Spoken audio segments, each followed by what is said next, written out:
ಜುಮ್ ಅಂತ ಅನ್ನಿಸ್ಕೊಂಡು ಎದ್ದು ನೋಡುವಂಥ ಒಂದು ಪಾತ್ರ ಅವನಿಗೆ ಬೇಕಿತ್ತು. ಅದು ಇಲ್ಲಿ ಸೃಷ್ಟಿಯಾಗಿದೆ, ಅವನಿಗೆ ಸಿಕ್ಕಿದೆ. ಅದನ್ನು ಅದ್ಭುತವಾದ ರೀತಿಯಲ್ಲಿ ಬಳಸ್ಕೊಂಡಿದ್ದಾನೆ. ಏನು ಹೇಳಬೇಕು ಅದನ್ನು ನಮ್ಮ ಪ್ರೇಕ್ಷಕ ವೃಂದ, ಕನ್ನಡ ಜನತೆ ಇಂಥ ಒಬ್ಬ ಹೊಸ ಹುಡುಗನ್ನ ಎತ್ತಿ ಹಿಡಿದು ಅವನನ್ನು ದೊಡ್ಡ ಪ್ರಮಾಣದ ಹೀರೋ ಆಗಿ ಬೆಳೆಸಬೇಕು ಅಂತ ಹೇಳಿ ನಾನು ಕೇಳ್ಕೊತೀನಿ ಅವ್ರನ್ನ.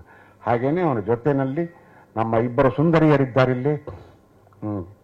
ನನಗೆ ಯಾವಾಗಲೂ ಕನ್ಫ್ಯೂಷನ್ನು, ಇವಳ ಹೆಸರು ಅದ, ಅವಳ ಹೆಸರು ಇದ ಅಂತ. ಆದ್ದರಿಂದ ಹೆಸರು ಹೇಳಲ್ಲ. ಇಬ್ಬರು ಬಹಳ ಚೆನ್ನಾಗಿ ಶೆಟ್ರು ಅಂತಾರೆ. ಶಿಲ್ಪಾ ಶೆಟ್ಟಿನೋ ಇದನ್ನ ಗೊತ್ತಿಲ್ಲ. ಬಹಳ ಚೆನ್ನಾಗಿ ಮಾಡಿದ್ದಾರೆ. ನಮ್ಮ ಜೊತೆಯಲ್ಲಿ ನೋಡಿದಾಗ ಹೊಸಬರು ಅಂತ ಅನ್ಸಲ್ಲ. ಒಬ್ರೇನೋ 2-3 ಸಿನಿಮಾದಲ್ಲಿ ಮಾಡಿದಿರಲ್ವಾ ಹಂಗೆ. ಬಟ್ ಬಹಳ ಧೈರ್ಯವಾಗಿ, ಬಹಳ ಮುತುವರ್ಜಿ ಇಟ್ಟು, ಸಾಕಷ್ಟು ಶ್ರಮ ವಹಿಸಿ, ಆಮೇಲೆ ಇದು ಫಿಸಿಕಲ್ ಶ್ರಮ ಕೂಡ ಇದ್ದಂಥ ಸಿನಿಮಾ ಇದು. ಓಕೆ, ಅವೆಲ್ಲವನ್ನು ಬಹಳ ಚೆನ್ನಾಗಿ ನಿಭಾಯಿಸಿದ್ದಾರೆ ನಮ್ಮ ಇಬ್ಬರು ಸುಂದರಿಯರು. ಅವ್ರಿಗೂ ಕೂಡ ನಾನು ಶುಭ ಕೋರ್ತೇನೆ. ಇವತ್ತಿನ ದಿವಸ ಸಂಗೀತಕ್ಕೆ ಪ್ರಾಮುಖ್ಯತೆ. ಸಂಗೀತ ನನಗೆ ಅಷ್ಟೊಂದು, ಅದು ಬಹಳ ಹೈಲಿ ಟೆಕ್ನಿಕಲ್. ಒಂದು ಸಿನಿಮಾದಲ್ಲಿ ಸಂಗೀತ ಯಾಕೆ ಬೇಕು ಅಂತ ಯಾರು ಕೇಳಿದರೆ ಅದಕ್ಕೆ ದೊಡ್ಡ ಸಿಂಪೋಸಿಯಂಗಳಾಗಿವೆ, ಸೆಮಿನಾರ್ಗಳಾಗಿವೆ. ಅದೆಲ್ಲದರ ಒಟ್ಟಾರೆ ಸಾರಾಂಶ ಬರೋದಂದ್ರೆ ಮೂಡ್ ಎನ್ಹಾನ್ಸರ್ ಅಂತೀವಿ. ಒಂದು ಸಿನಿಮಾಗೆ, ಒಂದು ಸನ್ನಿವೇಶಕ್ಕೆ ಒಂದು ಮೂಡನ್ನ ಕ್ರಿಯೇಟ್ ಮಾಡಿ, ಆ ಕ್ರಿಯೇಷನ್ ಮಾಡಿದ ಮೂಡನ್ನ ಎತ್ತಿ ಹಿಡಿಯೋದಿದೆಯಲ್ಲ, ಎನ್ಹಾನ್ಸ್ಮೆಂಟ್, ಅದು ಒಂದು. ಇನ್ನೊಂದು ನಾಸ್ಟಾಲ್ಜಿಯಾ, ಒಂದು ಹಿನ್ನೋಟವನ್ನು ಕೊಡುವಂಥ ಶಕ್ತಿ ಇರೋದು ಸಂಗೀತಕ್ಕೆ. ನಾನು ಬಹಳ ಹಳೇ ತಲೆಮಾರಿನ ಸಂಗೀತ ಪ್ರೇಮಿ. ಅಂದರೆ ನನಗೆ ಸಂಗೀತ ಅಂದ ತಕ್ಷಣ ಪಂಕಜ್ ಮಲ್ಲಿಕ್ಕು ಮತ್ತೆ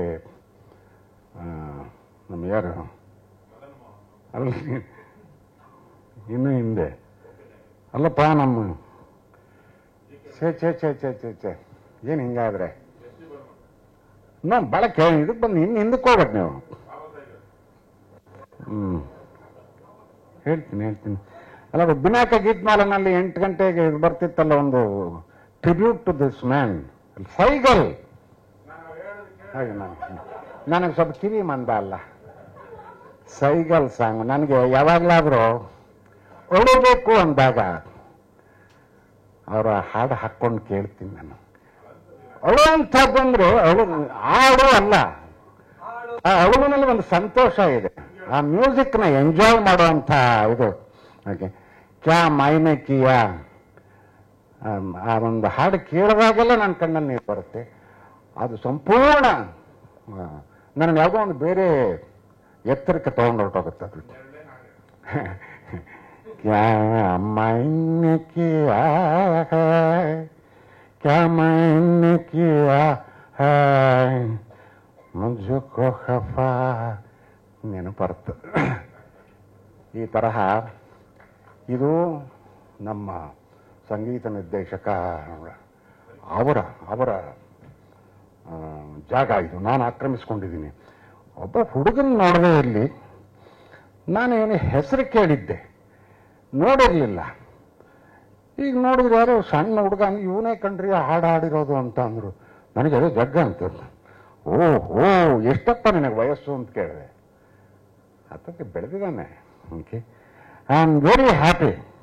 ಓಕೆ, ಯಾರೋ ಹೇಳ್ತಾ ಇದ್ರೆ ಈಗ ರೀ, ಪುನೀತ್ ರಾಜ್ಕುಮಾರು ಇವನ್ನ ಕರೆಸಿ ಓಕೆ ಅವನ ಕೈಲಿ ಹಾಡು ಹೇಳಿಸಿದ್ರು ಅಂತ.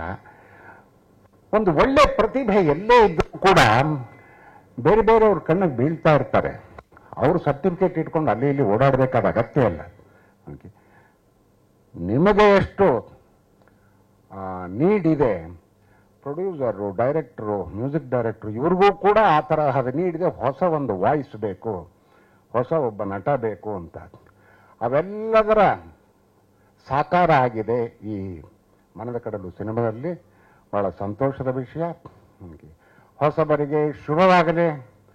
ಕೃಷ್ಣಪ್ಪನವರು ಮತ್ತು ಯೋಗರಾಜ್ ಭಟ್ರು ಇವರ ಕಾಂಬಿನೇಷನ್ನಲ್ಲಿ ಇನ್ನೊಂದು ದೊಡ್ಡ ಚಿತ್ರ ಮೂಡಿ ಬರಲಿ. ಅದು ಕನ್ನಡ ಪ್ರೇಕ್ಷಕರಿಗೆ, ಕರ್ನಾಟಕದ ಜನತೆಗೆ ಮತ್ತು ಇಡೀ ಸಿನಿಮಾ ಜಗತ್ತಿಗೆ ಒಂದು ಒಳ್ಳೆಯ ಸಿನಿಮಾ ಸಿಕ್ಕಂಥ ಸಂತೋಷ ಸಿಗಲಿ ಅಂತ ಹೇಳಿ